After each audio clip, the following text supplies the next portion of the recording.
सर्व भाविक भक्तांना सूचना करण्यात येते की पिंपळगाव येथे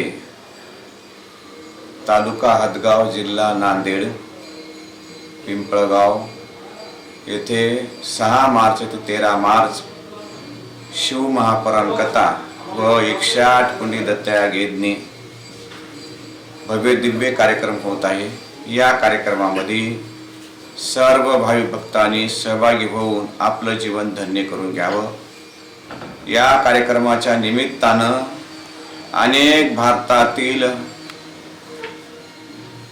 भारतातील खूप मोठे संत येत आहेत, मोठ्या प्रमाणात येत आहेत। अयोध्या, वृंदावन, जगन्नाथपुरी, काशी, बद्रीनाथ, केदारनाथ, गंगोत्री, यमुनोत्री, गिरनार, द्वारका, पंढरपूर, तिरुपती बालाजी आणि महाराष्ट्रातील भरपूर संत आहेत। या कार्यक्रमामध्ये जनसमुदाय सुद्धा 1.5 ते 2 लाख पब्लिक राहील। 1 लाख लोकांची प्रसादाची व्यवस्था झालेली आहे।